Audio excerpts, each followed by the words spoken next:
신앙생활을 하다 보면 세상에서 말하는 법과 규칙들이 있잖아요. 그것들과 상반이 되고 상충이 돼서 부딪히는 그런 것들이 있습니다. 참 많이 있어요. 그런 부분들이. 그러니까 성경에서 말하는 어떤 하나님의 말씀과 세상에서 말하고 있는 것들이 자꾸 부딪힌단 말이죠. 다르다는 거예요. 오히려 충돌을 하는 그런 부분이 많이 있다라고 하는 것입니다. 성경 말씀은 1차적으로 하나님의 자녀들을 위해서 주신 말씀입니다. 하나님의 자녀가 아닌 자들에게 주신 말씀이 아니에요. 구약성경도 그렇고 신약성경도 그렇고 주님의 택함 받은 주님의 자녀들을 위해서 기록한 말씀이에요. 물론 우리가 그 말씀을 가지고 또 우리가 살고 그리고 그것을 전함으로 우리가 복음을 전하는 그런 자의 삶을 살기도 하지만 1차적으로는 우리 하나님의 자녀들에게 하나님의 말씀이 주어져 있다라고 하는 것입니다. 우리 하나님의 자녀들에게 삶을 가르치면서 너희들은 이렇게 살아야 된다라고 하는 그런 부분들을 많이 말씀하죠. 그래서 세상에서 말하고 있는 도덕과 윤리와 또 세상 사람들이 말하는 어떤 그런 기준들이 있잖아요. 근데 사실 그 기준보다도 훨씬 더 뛰어넘는 것이 하나님의 말씀입니다. 왜 그러냐면 하나님의 말씀은 영적인 말씀이기 때문에 그런 것입니다. 그런데 하나님의 자녀가 세상 사람들과의 그런 말하는 그런 기준보다도 미치지 못하고 거기에 이르지 못하는 그런 삶을 산다고 한다면 그건 너무나도 안타까운 거예요. 하나님의 자녀들은 이 세상에 하나님 없이 살아가는 사람들보다 훨씬 더 수준 있는 삶, 도덕이나 윤리적으로도 처지는 삶이 아니라 그들보다 뛰어난 월등한 그런 삶을 살아야 된다라고 하는 것이죠.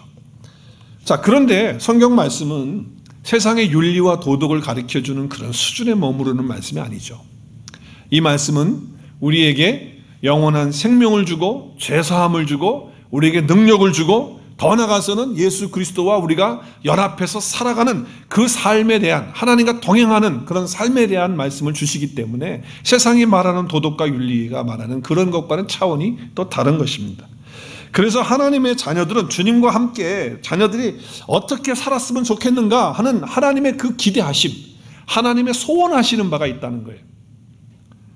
우리는 하나님의 원하시는 그 삶을 알아야 된다는 거예요. 그래서 우리는 성경을 알아야 되고 성경에서 하나님이 하나님의 자녀들에게 원하는 것이 무엇인지 그것을 우리는 온전히 깨닫고 그 삶을 위해서 하나님 앞에 나가는 그런 삶이 되어야 된다는 거예요. 자, 지난 주일에 제가 주일 말씀의 본문을 오늘 읽은 말씀 바로 앞절 3절을 했어요.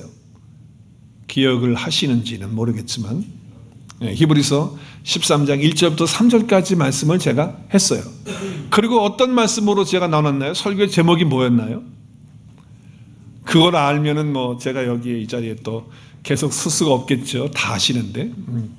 주 안에 있는 똑같아요. 앞에는 주 안에 있는 따뜻한 사람이에요. 따뜻한 사람.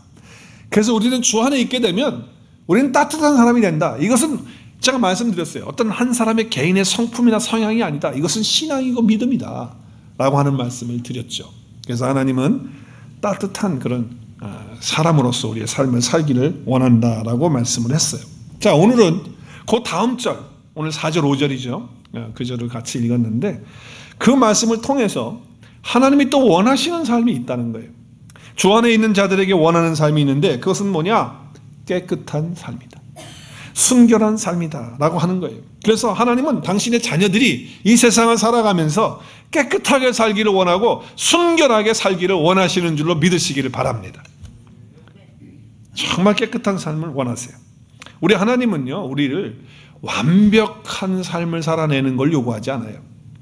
어떤 사람도 자기의 노력을 가지고 완벽해질 수 없는 것을 하나님이 너무나 잘 알기 때문에 우리의 노력으로는 구원도 못 받을 뿐더러 우리의 노력으로는 어떠한 하나님의 이르는 기준에 갈 수가 없는 사람들이에요. 하나님 그거 다 아시거든요. 그러니까 하나님 우리에게 요구하는 건 완벽이 아니에요.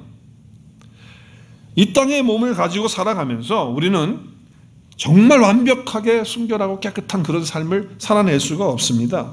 그러나 적어도 하나님께서 세우신 어떤 기본 질서가 있고 하나님이 우리에게 말씀하시는 원하시는 말씀이 있어요. 이것은 세상의 어떤 도덕 윤리적인 법, 또 양심의 어떤 법, 그런 법보다도 훨씬 더 뛰어난, 그리고 믿지 않는 사람들보다 더 깨끗하게 사는 그런 삶을 말씀하신다고 하는 거예요. 우리가 살아가는 내용 중에 완벽과 전적인 타락이라고 하는 두 가지가 있어요. 하나님은 완벽하신 분이세요. 믿으세요? 하나님은 완전하신 분이세요. 완전하시고 거룩하시고 하나님에게는 뭐 흠이 하나도 없으신 분이 하나님이세요. 그러나 우리 인간은 죄와 사망으로 완전히 타락한, 전적으로 타락해서 우리 인간 스스로는 어떻게 할 수 없는 그런 존재들이라는 거예요. 그래서 두 가지가 있어요. 완벽하신 하나님과 전적으로 타락한 인간. 이것은 두 종류는 어떻게 할 수가 없는 거예요. 그렇죠? 이것은 분명한 사실이라고 하는 거예요. 그러나 중간에 하나의 선이 있다는 거예요. 완벽하신 하나님과 그리고 우리가 타락한 사람이 있는데 그 중간에 어떤 선이 있어요. 그걸 좀 쉽게 예를 들면 이런 거예요. 어떤 사람이 사기를 치다가 걸렸어요. 그래서 경찰에 체포가 돼가지고 이제 재판을 받고 감옥에 가야 되는 그런 상황이 된 거예요. 근데 자기를 체포한 사람에게 이런 얘기를 하는 거예요. 당신은 거짓말 한 번도 안 했습니까? 그 사람이 할 말이 없어. 왜? 자기도 거짓말하고 살았거든요. 내가 지금 거짓말하고 사기친 것도 거짓말인데, 나는 거짓말했는데 당신도 거짓말했는데 당신하고 나하고 뭐가 다른데 나를 왜 체포해가지고 감옥에 가두려고 그러냐고.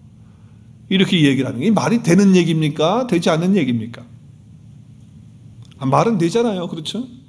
거짓말하는 사람 아무도 없는, 다 거짓말했는데 당신이나 나는 뭐가 다른데 나를 체포하냐고. 이렇게 말하면 우리는 그 말이 안 되는 얘기라고 하는 거예요. 조금 더 구체적으로 얘기를 하면 사기를 치다가 이제 범법자가 된 거예요. 범법자가 돼서 이제 그렇게 감옥에 들어가야 되는 그런 상황인데 그 사람하고, 여러분 그 사람하고 또 내가 인생을 살아가다가 보니까 조금 약간 거짓말하는 것들이 있잖아요. 누가 내 몸무게를 물어보는데 몸무게를 좀 줄여가지고 살짝 속여가지고 거짓말로 그렇게 한 거와 거짓말하고 사기를 쳐가지고 범법된 거하고 똑같아요? 그럴 수가 없다는 거잖아요. 그러니까 중간에 어떤 선이 있다는 거예요. 전적으로 하나님은 완전하시고 그리고 인간은 전적으로 타락했지만 그 중간에 어떤 선이 있어요. 그런 선을 우리가 무시할 수 없다는 거예요. 자, 어떤 분이 육체적으로 간음을 했어. 실제로 간음을 한 사람이에요. 그래서 범죄했어요. 한국에는 요새 간통죄가 없다고 그러는데 하여튼 간통을 해가지고 범죄를 했어. 그래서 감옥에 들어가게 되는 상황이 됐어요. 근데 그 사람이 성경을 조금 알아가지고 이런 얘기하는 거예요. 누구든지 여자를 보거나 남자를 볼 때 음욕을 품은 사람은 이미 간음하였느니라 그랬으니까 당신 음욕 품었어 안 품었어? 한 번도 했어 안 했어요? 그러면 남자들 대답하세요. 시작. 왜 대답을 안 하세요? 다 품었단 말이에요. 그러니까 당신하고 나하고 뭐가 달라? 당신도 마음에 품으면 그 품은 거는 하나님 앞에서 다 죄잖아. 그 나는 육체적으로 간음을 했다 할지라도 당신도 마음으로 다 간음해 똑같은 거지. 뭐 당신이 하나님 앞에 쓰면 당신이랑 나랑 뭐가 다른데 당신이 나를 체포해? 이렇게 말하는 게 말이 돼요? 분명히 절대로 지켜야 될 어떤 선이 있다라고 하는 거예요. 중간에 선이 있어요. 범죄가 되는 그런 선이 있다라고 하는 거예요. 자, 그러나 우리 믿음의 사람들, 하나님의 자녀들은 세상에서 말하는 그런 법보다도 더 깨끗하기를, 그리고 더 순결하기를 그토록 하나님이 원하신다는 것을 오늘 말씀 4절에서 이야기하고 있어요. 자, 오늘 4절 말씀에 보니까 모든 사람은 결혼을 잘 읽으셔야 돼. 결혼을 귀히 여기고 그 다음에 침소를 더럽히지 않게 하라. 음행하는 자들과 간음하는 자들을 하나님이 어떻게 하신다고요? 심판하신다라고 하는 말씀하셨어요. 그리고 5절에서는 돈을 사랑하지 말라. 있는 바를 족한 줄로 알라. 그리고 내가 너를 결코 버리지 않고 결코 떠나지 않겠다라고 하는 말씀을 주셨어요. 자, 오늘 말씀에서 4절과 5절 2절 말씀인데 적어도 우리가 이 세상을 살아가는 하나님의 자녀들로서의 삶을 살 때 최소한의 정말 두 가지, 이 두 가지만이라도 제대로 살면 깨끗한 삶, 세상에서 말하는 그런 깨끗한 삶을 우리가 살아갈 수 있다라고 이야기하고 있는 거예요. 그 한 가지가 뭡니까? 4절에서 성적인 것입니다. 우리 성적인 것에서 깨끗하고, 두 번째는 뭐예요? 물질적인 것에서 깨끗한 것. 이 두 가지만에서 어떤 중간에 선을 넘지 않고 우리가 살아간다고 한다면 세상에서 말하는 기본적인 깨끗함과 순결을 우리가 유지할 수가 있다라고 하는 말씀을 오늘 본문에서 하고 있는 거예요. 자, 결혼이라고 하는 것은 하나님이 정하신 겁니다. 이것은 이 땅 가운데 창조하신 그 질서 가운데 유일한 것 중에 하나입니다. 그리고 하나님이 직접 세운 제도입니다. 결혼이라고 하는 것은. 그런데 결혼은 뭡니까? 우리가 몸을 가지고 한 인간이 한 남자와 여자가 만나서 인간의 어떤 욕망을 이루고 그리고 아름다운 생활을 유지할 수 있도록 하나님이 만들어 놓은 제도예요. 하나님의 기본 법이란 말이에요. 질서란 말이에요. 저는 분명히 말합니다, 여러분에게. 결혼 외에 다른 어떤 방식이라고 하더라도 어떤 방식을 통해서 자기 어떤 성적인 문제를 해결했다고 한다면 그것은 범죄입니다. 오늘 그 얘기하죠. 1차적으로 세상에서도 그건 죄라고 말하고 하나님께서도 죄라고 말해요. 이건 타락이에요. 이건 더러움이에요. 이건 정말 우리의 모든 그런 성적인 부분을 결혼 안에서만 해결하도록 하나님이 하셨기 때문에 결혼 밖에서 하는 모든 성적 행위는 하나님 앞에서 바르지 못한, 더럽고 깨끗하지 못한 그런 삶이라고 하는 거예요. 근데 이 시대에 정말 큰 문제가 뭡니까? 이 결혼을 너무 중요한데 이것을 너무 가볍게 여기고 무시하는 거예요. 그래서 그냥 오늘도 일부 예배 끝나고서 뭐 얘기를 쭉 하시는데 뭐 나이 차이가 많은 뭐 60대 여자분하고 뭐 30대 아들 친구하고 뭐 눈이 맞아가지고서 뭐 하숙 쳐주다가 결혼을 했다 그래. 아들 친구하고 뭐 그 신문에 난 모양이죠. 저는 오늘 친교하면서 또 아까 친교할 때 우리가 말씀을 나눠야 되는데 어떻게 그런 걸 나눠가지고 그래서 그런 얘기를 했는데 여러분 결혼 안에서 해야 되는데 그 중요한 건 뭐냐면 눈이 맞아가지고 그러겠다. 눈이 맞았다. 아들 친구하고 눈이 맞아가지고. 그러니까 눈 맞으면 그냥 몸 섞고 그냥 그렇게 성적인 거 하면 되는 겁니까? 아니죠. 하나님 앞에 정당하게 하는 결혼이 중요한 거예요. 그렇기 때문에 여러분 건강한 가정은 하나님의 뜻이고 그리고 하나님의 꿈이에요. 그리고 하나님의 기대란 말이에요. 그래서 침소를 더럽히는 것은 부부관계를 더럽히는 것으로 끝나는 것이 아니라 이 침소를 더럽히는 것은 하나님의 뜻과 하나님의 꿈을 다 깨트려버리고 짓밟아버리는 것이 되는 거예요. 그래서 하나님의 뜻과 꿈을 깨트리고 짓밟지 않도록 우리가 깨끗한 삶을 유지해야 된다고 하는 거예요. 어떤 성적 문제로부터 더럽히지 않고 지킬 수가 있다고 한다면 그것은 깨끗한 삶을 살아갈 수가 있다.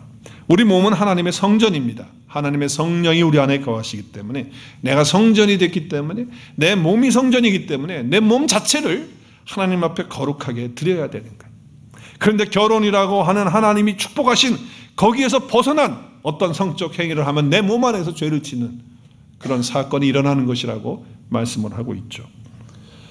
자, 그렇기 때문에 우리는 세상에서 말하는 이런 기준의 어떤 결혼 안에서의 성적인 삶을 유지하고 부부간의 아름다운 관계와 신의를 지키는, 그래서 우리가 뭐 결혼할 때마다 뭐 이렇게 성경에 놓고 손을 얹고 이렇게 하고 약속하고 하나님 앞에 언약하고 그러잖아요. 자, 그런데 여러분 이 결혼이라고 하는 것을 육체적인 그런 부분으로만 생각해서는 안 돼요. 우리가 성경을 볼 때 하나님께서 세상적인 이런 법을 제정하시고 또 이런 것들 다 허락하셨는데 세상에서 말하는 법 그것만을 말하고 도덕적이고 윤리적인 것만 말한다고 한다면 아까 제가 서두에 말씀드렸지만 그것은 하나님 말씀 아니에요. 그거는 세상에서도 유튜브에서도 하나님 없이도 그리스도 없이도 저보다 더 훨씬 좋게 은혜롭게 아주 도전적이고 그리고 더 훌륭하게 강의를 하시는 분들 많아요. 성경은 거기서 끝나는 게 아니죠. 여기 지금 결혼을 귀히 여기고 침소를 더럽히지 말게 하라는 것은 단순히 우리 육체적인 것만 이야기하는 게 아니에요. 그럼 뭘 얘기하는 겁니까? 우리 하나님의 자녀가 됐다면 마땅히 영적인 결혼에 있어서도 이러한 일을 저질러서는 안 된다고 하는 것을 중요하게 얘기하고 있어요. 자, 우리 창세기에 보면 하나님께서 남자와 여자를 창조하셨어요. 그리고서는 둘이 중매해서 결혼하게 해주신 분이 하나님이시죠. 만들어서 데려다 줬으니까. 그랬을 때 아담이 뼈 중에 뼈라고 자기 부인을 보면서 막 그리고 살 중에 살이라고 막 그랬어요. 근데 나중에 이제 죄를 짓고 도망간 다음에 뭐예요? 하나님이 이 여자를 나에게 줘가지고 내가 그랬다고 해서 또 여자한테 블레임하는 남자들인데 우리 남자들 그러지 마시길 바랍니다. 자, 그런데 여기 보니까 남자가 부모를 떠나서 그 아내와 합하여 둘이 어떻게 해요? 한 몸이 되는 거예요. 여기 육체적으로 한 몸을 이루는 것만이 아니라 뭐 정신적인 거, 영적인 거 뭐 다 그렇게 해서 결혼 주례할 때마다 이 말씀을 가지고 하는데 결혼 주례로 끝나는 게 아니죠. 그런데 중요한 게 있어요. 여기 보면 남자와 여자가 합해서 둘이 한 몸 되는 거예요. 23절과 24절에 보면 하나님의 결혼 제도에 남자와 남자가 없어요. 여자와 여자도 없어요. 남자와 여자가 연합해서 한 몸을 이루도록 했다는 거예요. 맞나요? 이거 신고 들어가면 저 잡혀 들어갈지도 몰라요. 이렇게 이야기하면. 요즘에는 이제 그런 세상이 돼서 학교에서도요. 남자와 남자가 결혼하는 가정 아름다운 가정이야. 이렇게 책이 돼 있어요. 제 딸도 교사의 꿈을 꾸고 지금 교사 연습을 하고 있는데 그게 갈등이 있는 거예요. 어떻게 가르칠 거냐. 이것도 좋은 가정이라는 거예요. 여자와 여자가 갖는 것도 행복한 가정이다. 그리고 남자와 여자도 행복한 가정이다. 그래서 다 행복하다는 거야. 그러니까 좋은 가정이라고 그렇게 가르쳐야 돼. 성경은 분명히 말합니다. 남자와 여자가 둘이 한 몸을 이루어 가정을 이루도록 하신 것이 하나님의 방법이다. 하나님의 뜻이다. 하나님의 꿈이다 라고 하는 거예요. 여러분은 성경책이 어떤 책이라고 생각하십니까? 많은 사람들이 이 질문을 하면 어떻게 말하는 줄 아세요? 성경책이 어떤 책이십니까? 그러면 이렇게 얘기해요. 바른 생활하고 착하게 살라고 하는 책이지요. 그래요. 죄 짓지 말고 살라고 하는 그런 책이지요. 사람들하고 사이좋게 지내라고 하는 책 아닙니까? 여러분 전도하면서 물어보세요. 성경이 어떤 책이냐고. 그런 책이라고 말할 때 틀린 겁니까? 맞은 겁니까? 여러분 대답하세요. 그렇게 대답할 때 맞아야 틀려요. 그 말이. 틀렸습니까? 그런 것이 성경에 있습니까? 없습니까? 그런 내용이. 전혀 없습니까? 착하게 살라, 바르게 살라, 죄 짓지 말고 살라. 그런 얘기가 성경에 없어요? 있네? 그러면 맞는 얘기인데? 성경 안에는 그런 내용이 있지만 사실은 성경을 우리에게 주신 목적이 뭡니까? 요한복음 20장에 보면 목적을 분명히 말합니다. 성경을 너에게 기록해서 주는 목적은 예수님이 그리스도라는 것을 알게 하고 그리고 그분을 믿어서 그분을 힘입어 그분 안에 들어가서 생명을 얻게 하는 것, 그리고 너희 안에 생명이 있는 것을 알게 하려고 이 성경을 기록했다라고 하는 거예요. 성경의 기록의 목적은 이 목적, 이 깊은 의미를 다 놓쳐버리고 도덕적이고 윤리적인 그런 부분을 가지고 성경을 대하고 있고 심지어는 교회를 다니는 사람들에게도 물어보면 그런 식으로 얘기를 한단 말이에요.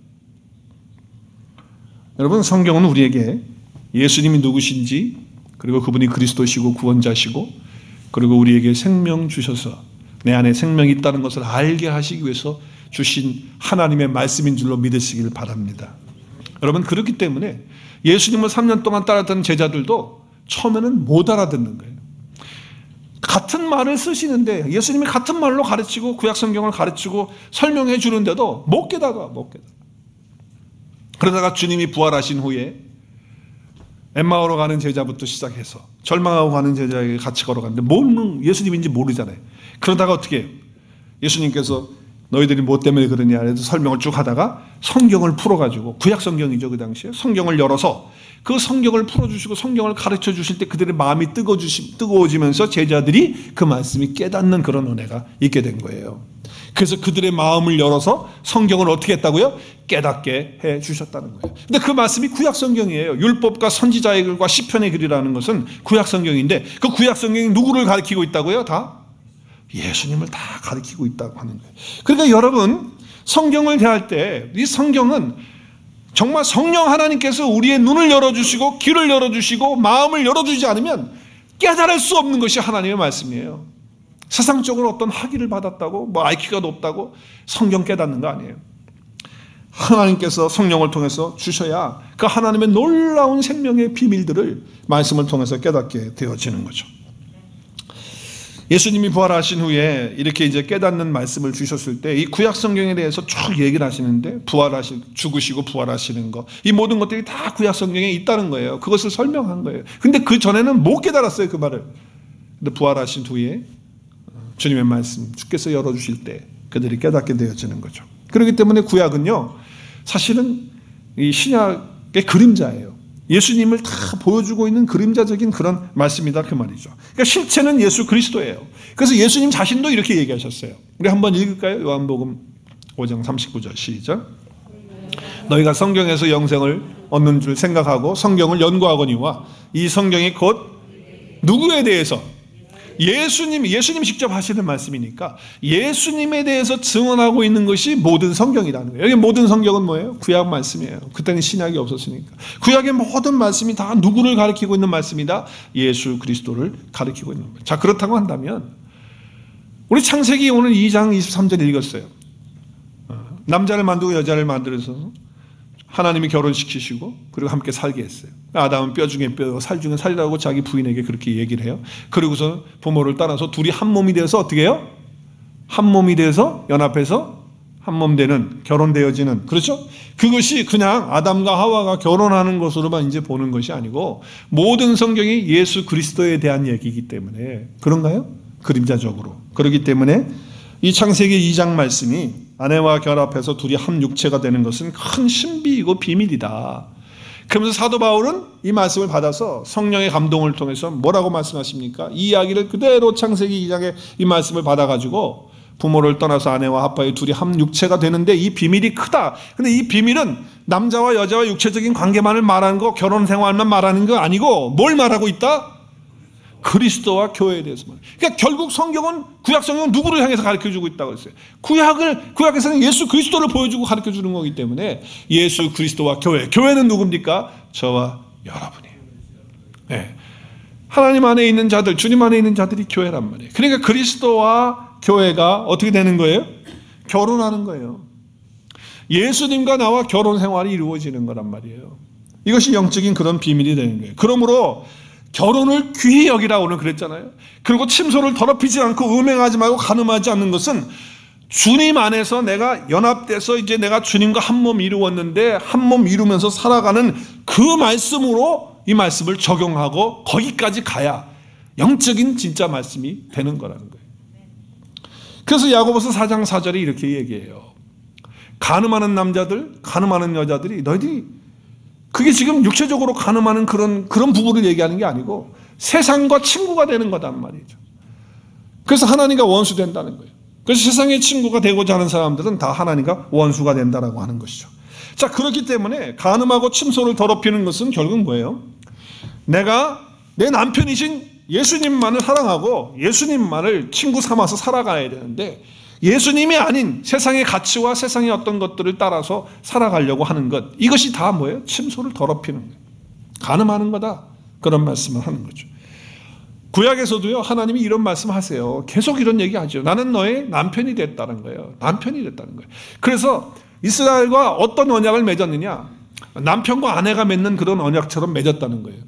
그래서 내가 그들의 남편이 되었는데 그래서 서로 결혼했다는 거예요. 너하고 나하고. 그런데 그 언약을 깨뜨렸다는 거예요. 우리가 결혼할 때 언약하잖아요. 목사님도 앞에서 결혼할 때 서약한단 말이에요. 그게 언약이에요. 그러면서 뭐라고 그래요? 세상에서는 검은 머리가 그거는 성경에 없는데 잘 외우시네. 그건 아시네. 예, 팥뿌리가 될 때까지 살겠다 그래요. 그리고서 이제 우리 믿는 분들은 또 성경에다가 손을 얹고 그렇게 살겠다 그러는데 언약이 얼마나 많이 깨집니까? 근데 지금 마치 이스라엘 백성들이 똑같다는 거예요. 하나님과 남편과 아내로서의 언약을 맺었는데 그 언약을 깼다는 얘기를 하는 거예요, 지금. 자, 그렇기 때문에 하나님은 이스라엘 백성 모두를 다 여자로 보고 있는 거예요. 하나님은 그들의 남편이 됐는데 아내와 언약이 다 깨졌다. 자, 그러면 신약에 와서 예수 그리스도를 혼자 남자로 보는 거예요. 그리고 모든 성도들은, 모든 교회는 다 여자로 보는 겁니다. 그러니까 오늘 여러분이 주님 앞에 나오는 순간 나도 남자지만 주님 앞에 서면 나도 신부로 여자가 되는 거고, 부부가 왔다 할지라도 부부가 다 함께 하나님 말씀 들으면 다 신부가 되고 여자가 다 되는 거예요. 그리스도 앞에서 그렇게 되는 거란 말이에요. 그래서 바울은 이렇게 얘기해요. 내가 하나님의 열심으로 너희를 위해서 열심을 낸다. 근데 내가 너희를 정결한 처녀로 한 남편인 누구? 그리스도께로 드리려고 중매한다. 그러니까 자기가 복음 전하는 건 뭐냐? 고린도 교회 성도들에게 복음 전해서 그들이 예수님 믿고 하나님 앞에 나오게 되면 그들은 예수 그리스도의 신부가 되도록 하는 거예요. 그래서 남편 대신 예수님에게로 인도해가지고 중매해서 같이 결혼해서 살도록 하는 거예요. 그게 전도라는 거예요. 전 그렇게 했다는 거예요. 자, 그러니까 예수님을 남자로, 성도들은 다 정결한 처녀로 봐야 돼요. 우리가 정결한 신부가 되어서 그리스도와의 관계 속에서 이스라엘도 백성들도 아내의 입장에서 하나님을 남편으로 두는 사람으로서 다른 데 눈 돌리면 안 되는 거잖아요. 다른 남자 보고 다른 여자 보고 그러면 돼? 안 된다는 거예요. 그래서 교회도 마찬가지라는 거예요. 그리스도가 나의 신랑이 되시는 거. 나는 그의 신부가 된 거예요. 그래서 하나님은 어떻게 할 때 침소를 더럽히고 간음하는 것이라고 말씀하느냐? 어떻게 할 때? 어떻게 할 때 하나님, 주님과 나와의 남편 되신 분에게 내가 더럽히는 그런 일을 하게 되는 거냐? 그럼 뱀이 와가지고, 뱀이 누구예요? 사단 마귀가 하와를 미혹한 것 똑같이 오늘날 우리에게도 어디를 미혹하냐면 마음을 미혹해요. 마음을. 어떻게 미혹합니까? 나의 남편이신 그리스도에게서 내 마음이 떠나가도록. 어떻게 떠나가도록? 부부간에는 진실이 있어야 돼. 부부간에는 깨끗함이 있어야 돼. 근데 주님이 나의 남편이야. 그럼 나의 남편이라고 하면 나도 주님과 진실해야지. 주님 앞에서 속이는 게 없어야지. 깨끗함이 있어야지. 그런데 그거 깨끗하지 못하도록 해서 내 마음이 썩도록 그렇게 만드는 거. 바로 그것이 침소를 더럽히는 거예요. 간음하고 음행하는 거다 말이죠. 그리고 또 한 가지 4절에서 뭐라고 얘기합니까? 다른 예수를 전하는 거예요. 예수를 말해. 이름을 말해. 예수라고 말하고 예수도 얘기하고 그러는데 예수가 다른 예수야. 성령을 얘기해요. 뭐 성령 받으라 막 성령을 얘기하고 성령하고 하는데 들어보면 다른 성령이야. 복음을 얘기해. 복음을 전한다고 해서 복음 말을 하는데 들어보면 다른 복음이야. 이 땅에서 잘 먹고 잘 사는 거 그거를 전하면서 복음이라고 해. 자, 이런 것들을 갖다가 어떻게 하는 거예요? 뭐가 뭔지도 모르고 들으면서 끄떡끄떡 하면서 그렇구나 하면서 어떻게 한다고요? 용납한다는 게 뭐예요? 내가 다 받아들여. 억셉트 하는 거예요. 그걸 다 받아들여. 그게 뭐 하는 거예요? 주님과 나와의 침소를 더럽히는 거예요. 오늘날 계속 이런 것들이 얼마나 많은지 몰라요. 우리는 그래서 정말 그리스도를 향하는 그 깨끗한 마음과 그 진실함에서 떠나지 않도록, 그리고 정말 다른 복음, 다른 예수, 다른 영 그런 거를 잘 분별할 수 있도록, 그래서 다른 데 눈 돌리지 않도록, 엉뚱한 데 빠지지 않도록, 그래서 간음하고 행음하지 않도록 하나님 앞에서, 주님 앞에서 깨끗한 삶을 살아야 한다라고 하는 것이죠. 하나님의 복음을 전하면서 우리가 성경에서 간음이라고 하는 이 사건을 갖다가 너무 세상적인 법의 간음으로만 자꾸 갖다가 적용을 시키고 그걸로만 그냥 얘기를 하니까 도덕 윤리로 끝나버리는 거예요. 세상 사람들도 다 기본 상식 다 갖고 있고 기본적으로 다 알아요. 이거 모르는 사람이 어디 있어요? 근데 교회에서 그 얘기 하고 그냥 맞춰요? 그럴 수 없는 거잖아요. 예수님과 관계없이 자기 혼자 다 하는 거, 이것도 간음입니다. 여러분, 내가 예수 믿는다고 하고 내가 교회 다니면서 신앙생활 한다고 하면서 예수님 없이 내가 하는 거, 이거는요 전부 다 이건 침소 더럽히는 겁니다. 그러면 성경 말씀 가운데 조금 혼란이 있는 말씀이 있어요. 주여 주여 하는 자마다, 시작, 주여 주여 하는 자마다 다 천국에 들어갈 것이 아니라 하나님의 뜻대로 행하는 자야 들어간다 라고 얘기를 했었어요. 주님이. 이게 거짓 선지자들에게 하는 말씀이거든요. 근데 여기 주여 주여 하는 자마다 하는 사람들이 뭘 행합니까? 주의 이름을 가지고, 주님 이름 부른다니까요. 이름을 가지고 어떻게 해요? 선지자 노릇도 해요. 주의 이름 가지고 또 뭐 해요? 귀신도 쫓아내요. 또 주의 이름을 가지고 또 뭐 해요? 많은 권능도 행해요. 그런데 주님이 뭐라 그래요? 그들에게? 그거 했다고 얘기했어요. 주님께. 그렇게 했다고. 내 주의 이름 가지고 이렇게 하고 이렇게. 그랬더니 주님이 하시는 말씀이, 내가 너희를 도무지 알지 못한다. 불법을 행하는 자들아 내게서 떠나가라. 이렇게 말씀하셨어요. 자, 여기서 지금 신앙생활을 어떻게 한 겁니까? 여기 지금 불법을 행하는 자들아 그러니까 뭐 법을 지키지 않았다는 그런 얘기가 아니라, 여기서 지금 하시는 얘기가 뭐예요? 주님이 하시는 말씀이 예수님과 만남이 없이 신앙생활 하는 거예요. 예수님과 관계없이 주님과 내가 남편과 아내가 되는 것처럼 연합되어서 주님이 나의 주인 되어지는, 남편은 주인이거든요.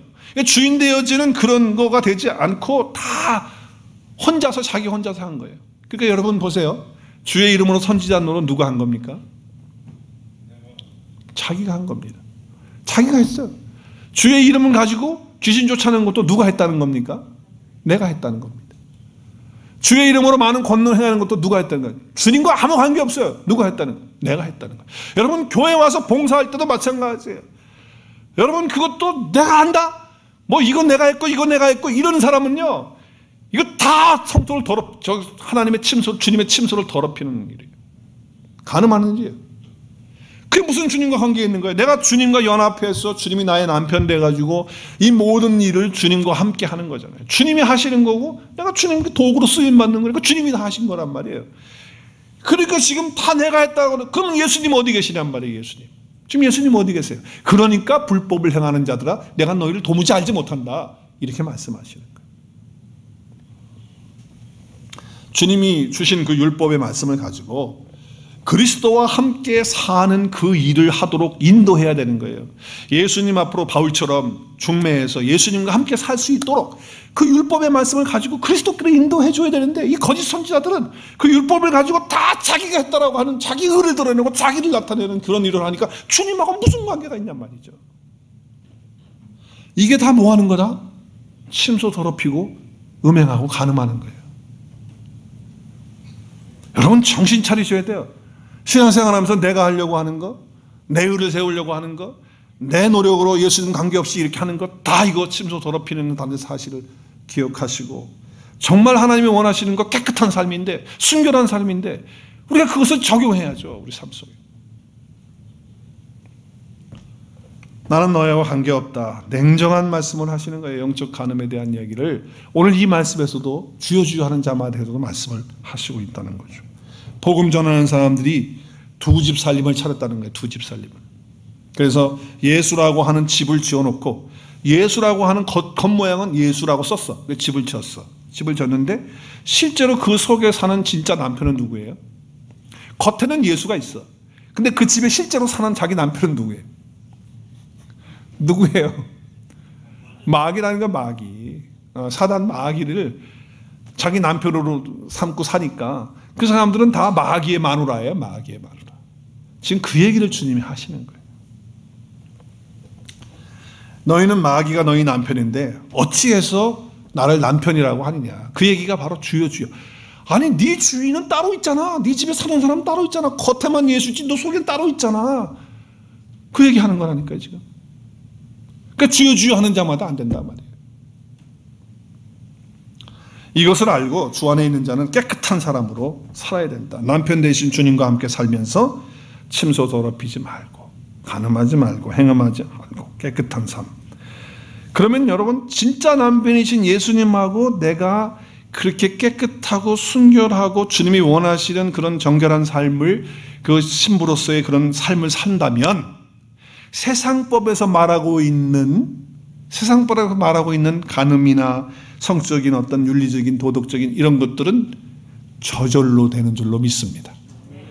그냥 되는 거예요. 이거는 내가 주님과의 남편과의 관계가 바로 되어 있고 깨끗하고 정결한 삶을 살면 세상에서 말하는 그들의 기준과는 훨씬 뛰어넘는 그런 도덕적 기준을 살고 사는 거예요. 그래서 여러분 우리는 깨끗한 삶을 어디에서 살아야 되냐? 주 안에서 살아야 된다. 오늘 두 번째는 돈에 대한 얘기를 주님 말씀하셔요. 이 부분에 대해서 주님의 처방이 하나 있습니다. 돈에 대한 처방. 돈을 사랑하는 것, 돈을 벌지 말라는 게 아니에요. 돈 열심히 벌어야 돼요. 돈을 사랑하지 말라는 건데 돈을 사랑하지 않을 수 있는 처방이 뭐냐? 오늘 처방이 뭐라고 말씀합니까? 있는 바를 족한 줄로 아는 거예요. 만족할 줄 아는 거예요. 하나님이 나에게 주신 것만큼 그게 얼마큼 됐든지 관계없이 거기에서 만족하는 삶을 살 때 돈을 사랑하지 않을 수 있다는 거예요. 사랑하지 않는다는 건 돈에 끌려가지 않는다는 거예요. 돈의 지배를 받지 않는다는 거예요. 돈이 나를 끌고 가는 인생은 그건 간음하는 인생과 같다는 거예요. 그건 더럽혀진 거예요. 내가 돈을 주도하고 내가 돈 끌고 다니면야지 내가 돈을 끌려가는 그런 인생이 되면 되겠어요? 그건 돈을 사랑하는 거잖아요. 자, 그렇기 때문에 우리는 돈을 다스리고 사는 거예요. 그래서 돈의 탐욕에서 우리는 벗어나야 돼요. 여러분, 필요치 않은 물건들 사는 거, 그런 거 사기 시작하면 벌써 뭐예요? 돈을 사랑하고 있다고 하는 그런 어떤 조그마한 증거가 되는 거예요. 우리는 그래 필요한 것들 사야 돼요. 또 아주 과도한 생활 그런 어떤 규모를 자꾸 벌리는 거예요. 자기 수입은 이만큼이고 이것밖에 안 되는데 자꾸 뭘 벌려가지고 더 크게 하고 더 큰 집, 더 큰 차, 더 좋은 거 뭐 자꾸 이렇게 뭐 가구 뭐 이런 거 들여놓고 이렇게 되면요. 그러면 어떻게 됩니까? 탐욕이 내 안에 있다는 거예요. 돈을 사랑하고 있다는 거예요. 왜? 지금 있는 바를 족한 줄로 모르고 있으니까. 돈에 대한 두려움도 있어요. 그래서 여러분, 돈에 대한 두려움은요, 탐욕과 항상 같이 통해요. 두려움이라는 게 뭐예요? 이거 없으면 어떡하지? 이렇게 하면 어떡하지? 걱정하고 염려하는 거. 이것 때문에 뭐예요? 과로하게 되잖아요. 무리하게 되잖아요. 이런 것들에서 빨리 벗어나야 된다는 거예요. 한마디로 말해서 이겁니다. 여러분, 우리의 삶에 있어서 가장 중요한 중심의 주제가 돈이 되면 안 된다는 거예요. 다시 한번 하겠습니다.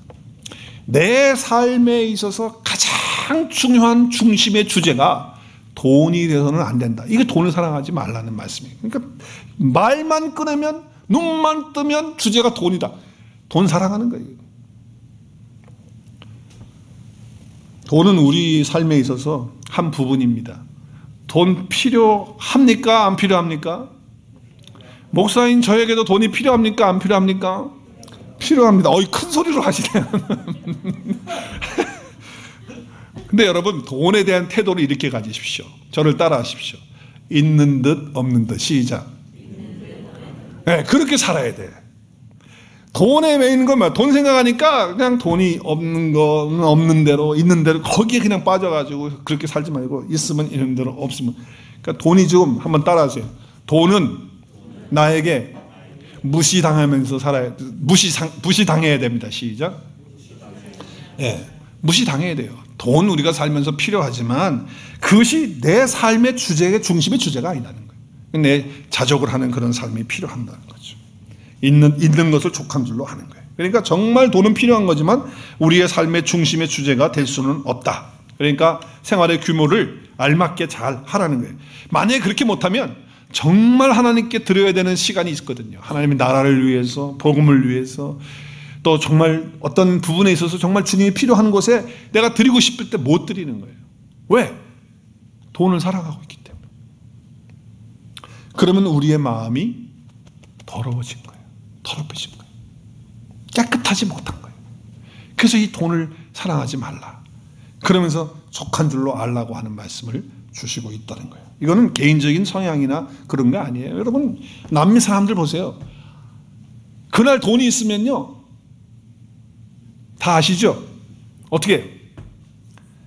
짜자자잔 하면서 음악 틀고 음식 사오고 파티해요. 그리고 돈 없으면 일 나와요. 돈 있으면 일도 잘 안 나와. 돈 다 쓰면 나와요. 그러니까 내일 걱정이 없는 분들이야. 어떻게 보면 좀 배워야 되는 부분도 있어요. 우리는 어떻게 해요? 어떻게든지 오늘 못 먹고 오늘 못 입더라도 내일을 위하여 준비하는데 그러다가 꼬까닥 병 들어가지고 가잖아. 그거 누리지도 못하고 꼬까닥 하고 간다고. 그러나 이걸 제가 성격이나 어떤 나라의 민족성이나 이걸 얘기하는 게 아니고, 있는 바를 족한 줄로 알라고 하는 이것은요, 여러분, 어떤 사람도 죽어도 자기가 가진 바를 족한 줄로 여길 수 있는 사람은 아무도 없습니다. 인간의 본질상 그렇게 될 수가 없어요. 여러분, 세상에서 제일 과로하고 있는 사람이 누굴까요? 세상에서 돈 걱정 제일 많이 하고 있는 사람이 누굴까요? 미국에서 지금 제일 1위 돈 누구예요? 지금 아마존인가요? 1위인가 아마존이에요? 아니면 빌 게이츠 누구예요? 마이크로소프트예요? 어디예요? 페이스북? 어디가 지금 넘버원이에요? 재벌들이 제일 돈 걱정 많이 하고 고민 많아요. 과로하는 분들이 그분들이에요. 돈 때문에. 한국의 뭐 대기업들도 다 마찬가지 아닙니까? 돈이 얼마나 많은데 그걸 왜 걱정하고 있을까? 세계에서 돈 제일 걱정 안 하는 사람이 누굴까요, 그러면? 길거리 나가보면 알아, 길거리에. 누구예요? 홈레스들이 세상에서 제일 돈 걱정 없는 사람들이에요. 자, 그러니까 여러분, 돈은 절대 물질적인 그런 어떤 문제가 아니라는 거예요. 인간은 절대로 자족할 수가 없다. 스스로 어떤 거를 가져도, 어떻게 많이 주어져도 거기에서 만족할 수 있는 인간은 없다는 거예요. 그러나 가능성은 한 가지가 있다는 거, 오늘 말씀에서 가능성. 그게 오늘 5절 6절에 가능성을 얘기하고 있어요. 그 가능성이 뭡니까? 주님을 전적으로 신뢰할 때 가능하다는 겁니다. 할렐루야. 여러분, 내가 만족할 수 있고 내가 자족할 수 있는 것은 주님을 향한 그 신뢰가 있을 때 가능하다는 거예요. 어떤 신뢰입니까? 그분이 나를 결코 버리지 않으신다는 거예요. 내가 지금 돈이 없어도 하나님 결코 나를 망하지 않게 하신다. 결코 나를 떠나지 않는다 라고 하는 이거거든요. 오늘 6절에도 보니까 뭐라 그래요? 내가 담대히 주님께 말한다. 뭐라 그럽니까? 주님이 나를 어떻게 하시는 분이라고요? 내가 지금 이런 상황에도 주님이 나를 돕는다고 하는 그 신뢰, 그 믿음이 있는 사람들은요, 있는 바를 족한 줄로 여길 수 있는 믿음이 들어오는 거예요. 깨끗한 삶을 사는 거예요. 무서워하지 않아요. 뭐 사람들이 뭐 하는 거 그러시면 안 쓰는 괜찮은 거예요. 그렇기 때문에 주님을 향한 그 신뢰가 우리를 가능케 하는 거예요. 자, 비로소 우리는 족하게 여기는 그런 삶을 산다는 거예요. 자, 여기서도 마찬가지입니다. 여기 돈을 갖다가 그냥 우리 달러, 머니로만 생각하면 안 돼요. 성경에서 돈을 말할 때는 달러 얘기하는 게 아니에요. 여기 머니는 헬라어에 보면 마모나스라고 하는 단어를 쓰고 있는데, 이것은 땅에 속해 있는 자들, 혈과 육에 속한 자들이 만들어 놓는 그런 것들이에요. 그래서 이것은요, 사단 마귀가 만들어 놓은 것들을 얘기할 때 성경에서는 돈이라고 하는 거예요. 우리 한국말은 다 돈으로 번역했기 때문에 달러로만 자꾸 생각하는데 그게 아니에요. 자, 그래서 좀 설명이 좀 필요한데, 여기 재물이라는 게 뭐라고요? 마모나스라고 하는 단어를 쓰는데, 이 세상의 돈이 아니라 하나님의 돈이에요. 하나님의 돈은요, 사실 하나님 무슨 돈이 필요해요? 모든 것이 다 하나님의 건 아니에요? 그러니까 하나님의 돈은 단순히 머니 재물만이 아니에요. 하나님의 돈이라는 것은 하나님의 것들이에요. 그러니까 하나님의 자녀들까지 다 포함되는 거예요. 저와 여러분이 다 하나님의 돈이 되는 거예요. 우리는 돈, 그러니까 물질로만 자꾸 생각한다. 자, 그래서 다 하나님의 것인데 거기다가 대고 아니다, 내 것이다 그리고 감춰 놓는 거, 그리고 내놓지 않는 거, 이거 돈을 사랑하는 거예요. 자, 그래서 하늘에 보내지 아니하고 땅에, 그 개에다가 속한, 땅에 속한, 그래서 혈과 육에 속한 그런 사람들처럼 가치를 가지고 그렇게 살아가는 사람으로서의 삶을 살아면 내가 더럽혀진 거고 깨끗하지 못한 거예요. 그리고 그런 사람들을 만들어 놓는 거예요. 그러니까 어떤 사람 만들어 놓냐면, 목사가 예를 들어서 내가 목사인데 내 사람 만들어 놓는 거예요. 내 사람. 하나님께 올려드리고 그 영혼을 하나님께 드리고 주님께 드려야 되는데, 내 편 만들고 내 사람 만들어 가지고서 나의 밑에 있도록 하는, 그래서 그 한 사람 한 사람들이 다 나의 돈벌이가 되게 하는 그런 걸로 보는 거죠. 네. 그게 다 만몬이 있어요. 만모나스라고 하는 단어가 바로 그거예요. 자, 그렇기 때문에 돈을 사랑한다는 것도, 이것도 뭐예요? 자기 사람을 만드는 이것이 다 뭐예요? 이게 다 간음하는 것이라는 거예요. 이거 침수를 더럽히는 거예요. 그래서 자기 사람 만들어가지고 탐심을 갖는 거잖아요. 그래서 탐심은 우상숭배가 되는 거예요. 탐심은 뭐라고요? 우상숭배가 되는 거예요. 그러면 땅에 있는 개, 혈과 육에 속한 사람하고 하늘의 보화를 쌓아놓는 그런 사람하고 차이점이 뭡니까? 혈과 육에 속한 사람들은 자기 혼자의 마음이에요. 근데 하나님 나라에다가 쌓아놓고 사는 사람들은 누구와 한 마음이냐면 주님과 한 마음이에요. 자, 그러니까 주님과 한 마음으로 하늘의 것들을 보면서 살아가는 사람들은요, 이 세상에 있는 것들 때문에 걱정하거나 염려하지 않고 초조하지 않고 불안해하지 않아요. 그리고 족한 줄로 알아요. 하나님 주신 것들을. 그리고 주님께서 주신 것들을 도둑질하지 않고 탐심을 갖지 않는 거예요. 주님의 것을 내 것이라고 얘기하지 않는다, 그 말이에요. 그래서 주님의 것을 몽땅 도둑질해가지고 가는 것, 그것들 다 쌓아놓게 되면 그건 누가 지키는 거예요? 자기가 지키는 거거든요. 내가 지켜야 되니까 얼마나 피곤하고 힘들어요. 그러나 우리가 그리스도 예수 안에 있는 사람들은 어때요? 그래, 가져가려면 가져가봐. 다 하나님 건데. 하나님 건 다 내 거고. 뭐가 걱정이에요?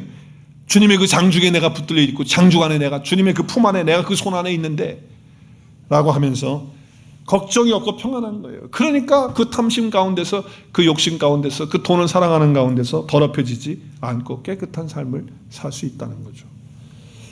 우리는 하나님께 속한 사람으로서 땅에 속한 자들처럼 살지 않아야 되는 거예요. 자, 그러기 위해서는 주님이 이랬죠. 돈을 가져놓고 이 형상에 무엇이 들어있느냐 그랬을 때 데나리온은 돈인데 그 돈에 사진이 있어요. 로마 황제의 사진이 있는데, 그리고 글도 써져 있어요. 뭐가 써져 있냐, 어떤 형상이 써져 있느냐 그랬더니 가이사의 형상과 글이 있습니다. 그랬더니 주님이 하신 말씀이 뭐예요? 가이사의 것은 가이사에게, 그리고 하나님의 것은 하나님께 바치라는 거예요. 자, 그러니까 지금 여러분 돈을 사랑한다라고 하는 것은, 그 맘모나스라고 하는 그것은 바로 뭐예요? 이 가이사의 형상과 글이 있는 그런 존재들처럼 사는 것을 말하는 거예요. 그들을 말해요. 사단에게 속해 있고 사단의 형상과 글이 있는 자들이에요. 그러나 우리는 하나님의 것이라고 한다면, 내가 하나님의 것이고 그래서 하나님의 돈이 내가 됐다고 한다면, 나는 뭐가 새겨져 있는 거예요? 하나님의 형상과 하나님의 글이, 말씀이 내 안에 새겨져 있는 사람이에요. 그래서 우리는 누구의 것이 되는 겁니까? 누구의 것?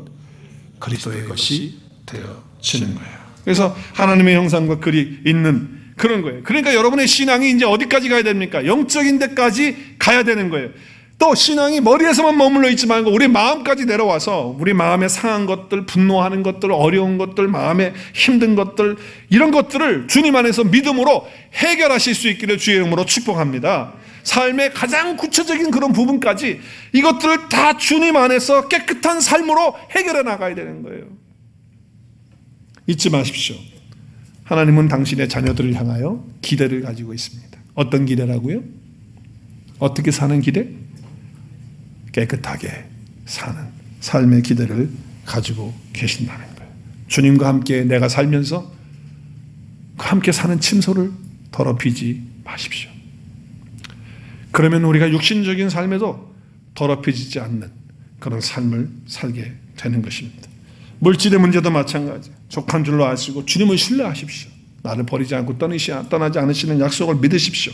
그리고 세상에 속한 것들, 그 형상과 그 사단의 것으로 새겨져 있는 그 글에 대해서 우리는 이제는 그렇게 살지 말고 정말 하나님의 형상과 그리스도에 있는 하나님의 것으로, 그리스도의 것으로 하나님이 나를 부르시고 그렇게 만들어 주셨으니까 이제 깨끗한 삶으로 살아가면서 이 땅에서도 천국을 살아가는 저와 여러분의 삶이 될 수 있기를 주의 이름으로 축복합니다. 오늘도 우리 안에 성령으로 역사하여 주시옵소서. 그래서 깨끗한 삶, 순결한 삶 이룰 수 있게 축복해 주옵소서. 기도하는 이 시간 되었으면 좋겠습니다. 함께 기도하겠습니다.